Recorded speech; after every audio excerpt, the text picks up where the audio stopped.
नमस्कार दोस्तों, स्वागत है हमारे YouTube channel know with wages में।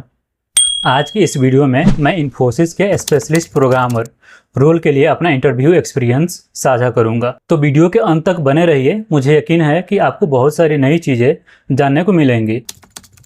मेरा नाम विजेस है और मैं गोपालगंज बिहार का निवासी हूँ। मैंने अपनी 12th तक की पढ़ाई बिहार से ही की थी और कंप्यूटर साइंस में इंजीनियरिंग भोपाल से किया था।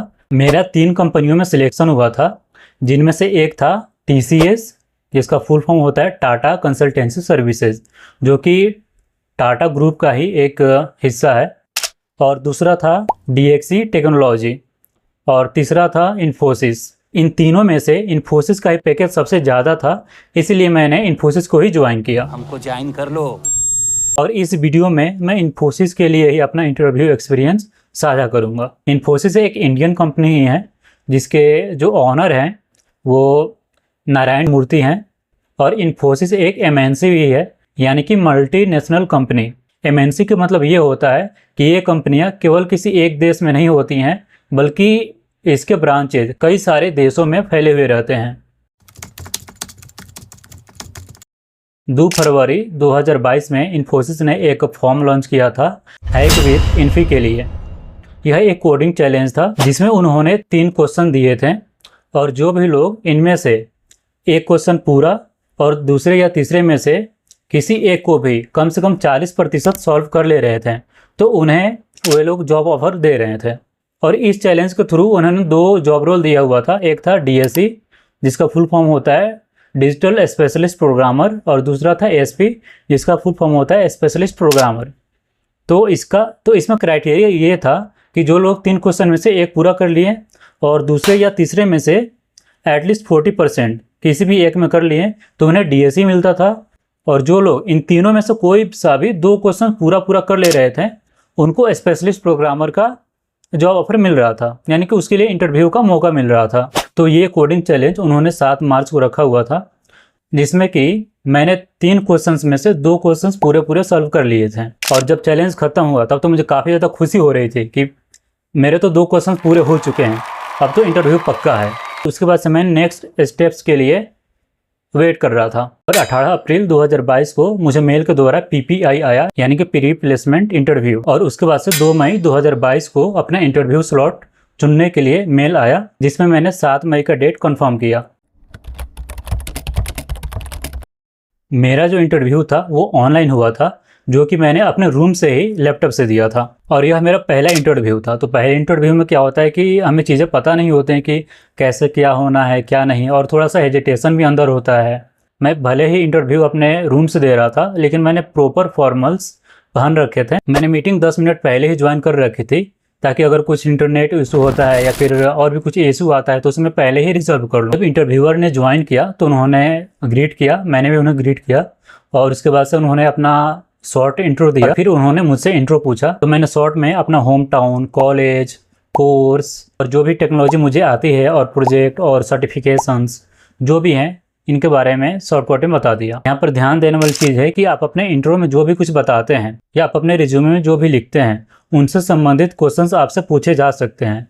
इसलिए अपने रिज्यूमे में या फिर इंट्रो में वही चीज़ें शामिल कीजिए जिसमें कि आप कॉन्फिडेंट हो। इंट्रो के बाद से उन्होंने मुझसे अपना स्क्रीन शेयर करने को बोला और अपना अपडेटेड रिज्यूमे उन्हें मेल करने को बोला। यहाँ पर मेरे लिए थोड़ी सी प्रॉब्लम आ गई थी, क्योंकि क्या हुआ था कि इससे पहले मैं कभी भी लैपटॉप से मेल नहीं भेजा था। मुझे जो भी छोटे मोटे काम पड़ते थे तो उसके लिए मैं क्या करता था, अपने फ़ोन से ही मेल भेज दिया करता था। फ़ोन के और लैपटॉप के लेआउट में थोड़ा सा अंतर होता है कि फ़ोन में ऊपर की तरफ सेंड का बटन होता है, जबकि लैपटॉप में नीचे की तरफ सेंड का बटन होता है। तो थोड़ी देर बाद मुझे वो बटन मिल गया और मैंने मेल भेज दिया। अगर आप लोगों ने भी लैपटॉप से पहले कभी मेल नहीं भेजा है तो मैं राय दूंगा कि आप लोग 1-2 बार ज़रूर ट्राई कर लें, ताकि आप भी ऐसे सिचुएशन में ना पड़े। मेल भेजने के बाद उन्होंने मुझे इंटरव्यू प्रोसेस के बारे में बताया कि 3 कोडिंग क्वेश्चंस रहेंगे, एक ईजी लेवल, दूसरा मीडियम और तीसरा हार्ड। और उन्होंने ये भी समझाया कि अगर इनमें से एक स्टेप पूरा होता है तो ही नेक्स्ट स्टेप में बढ़ेंगे। तो उनमें से जो पहला क्वेश्चन था वो काफ़ी ज़्यादा कॉमन है और बहुत ही ज़्यादा आसान था। मैं इनमें से कोई भी क्वेश्चन आपको एग्जैक्ट नहीं बता सकता हूँ, क्योंकि ये कॉन्फिडेंशियल होते हैं। तो पहला क्वेश्चन काफ़ी आसानी से हो चुका था। फिर दूसरा क्वेश्चन जो था वो एरे से रिलेटेड था, जिसे कि मैंने हैशिंग से काफ़ी आसानी से सॉल्व कर लिया।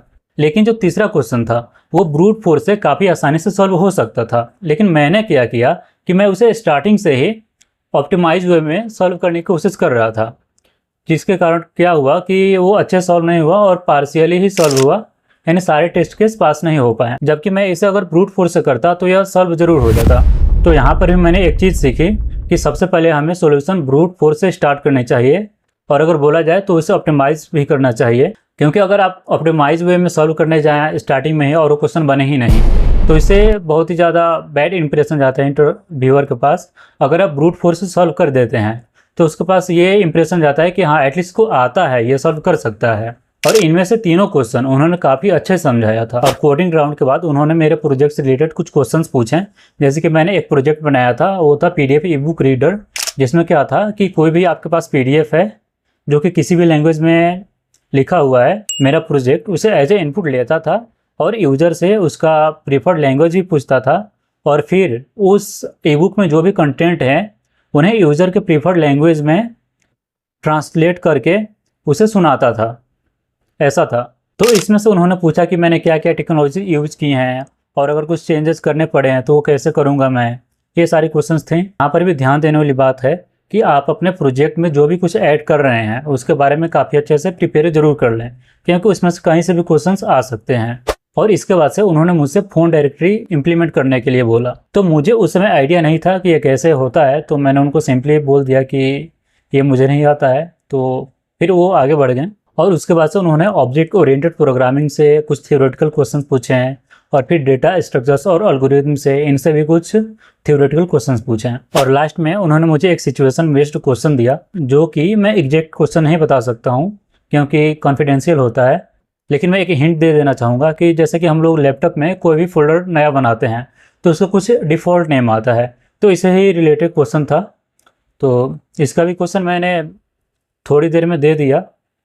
पहले मैं उसका अनऑप्टिमाइज्ड आंसर दे रहा था, लेकिन लास्ट में मैंने उसका ऑप्टिमाइज्ड आंसर दे दिया और इंटरव्यूअर भी उससे सेटिस्फाई हो गए। और यह मेरा लास्ट क्वेश्चन था, और इंटरव्यू देते देते 1 घंटे कैसे निकल गए मुझे पता ही नहीं चला। और इसके बाद उन्होंने बताया कि इंटरव्यू अब कंप्लीट हो चुका है, और फिर उन्होंने पूछा do you have any question for me. तो मैंने उनसे लर्निंग से रिलेटेड एक क्वेश्चन पूछ लिया, क्योंकि मैं तब 3rd ईयर में था। तो यहाँ पर मैं ये सजेशन देना चाहूँगा कि आप उनसे इस प्रकार के क्वेश्चन पूछिए जिससे कि लगे कि आप नई चीज़ें सीखना चाहते हैं, या फिर आप उनके ऑर्गेनाइजेशन में काफ़ी ज़्यादा इंटरेस्टेड हैं। और फिर लगभग 2.5 महीने बाद मुझे सिलेक्शन मेल आ गया। वीडियो देखने के लिए धन्यवाद।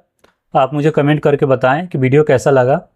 अगर मेरे लिए कुछ क्वेश्चन है तो आप कमेंट बॉक्स में कमेंट कर सकते हैं और मैं उसका रिप्लाई दे दूँगा।